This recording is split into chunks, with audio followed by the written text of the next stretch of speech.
Yeah, good afternoon, ladies and gentlemen.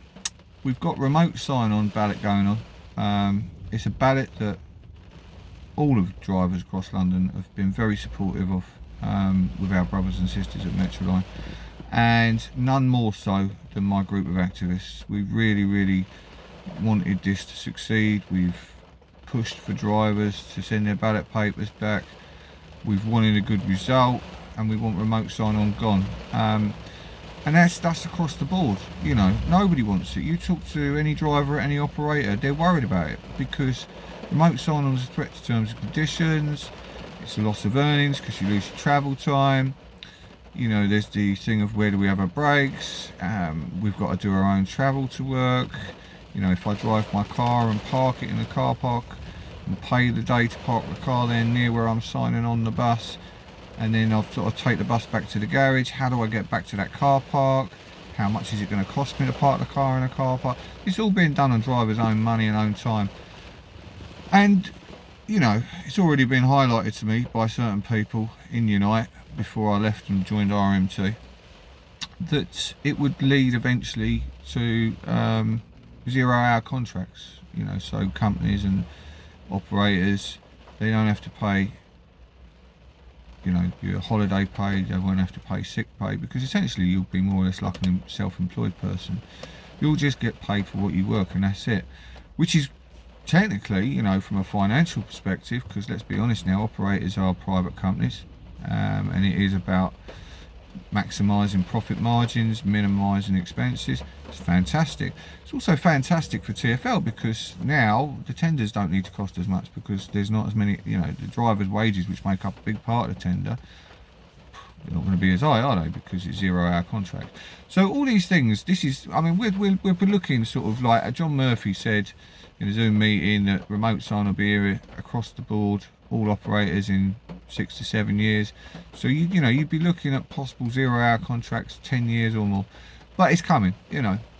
So today I've heard that Unite have welcomed the, you know, break moratorium or whatever it's called, the holding of any industrial action. You know, we're not going to do anything. We're just going to do nothing. It's like pressing the pause button. Fatigue really does spring to mind here, because that kind of got paused and I don't know where it's gone now. It's sort of disappeared off the face of the earth. So is this going to be another one of them where it's just stopped and we never see it again? That's the end of remote sign-on. It's going to be slipped in the back door, you know, a couple of years from now when drivers have got their attention on something else. This is why I've left Unite. This is the reason why I've left Unite, because this is the sort of shit that happens.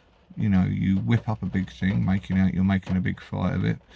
Tell everyone, do your ballot papers, solidarity, stand together, be strong, and then right at the finish line, it's like, we'll put that on hold for now because it's not a good time to do it. When is a good time to do anything? That's the question. Well, if you're not really interested and it's not directly in your best interest, especially with mayoral elections coming along, I don't suppose any time's a good time. And depending who wins the election, it never could be a good time. You know, but that's if you're politically affiliated and you've got political interests and you've got other interests. But as a union, if we Google, all of us, union, and what is the purpose of a union, doesn't say anything about politics. You know, we put politics first. Doesn't say anything about putting elections for mayors first. It doesn't say anything about putting businesses first.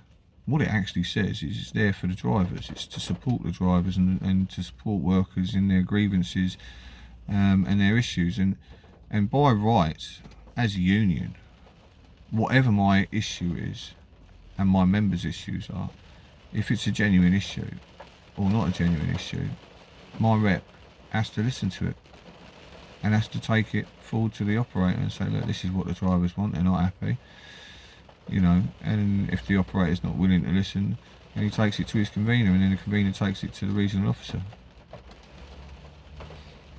And in this case, which is something that is rather important, the union is supposed to act on it and do everything within their power to fight for it. and pressing the pause button ain't fighting for it. Thank you, ladies and gentlemen.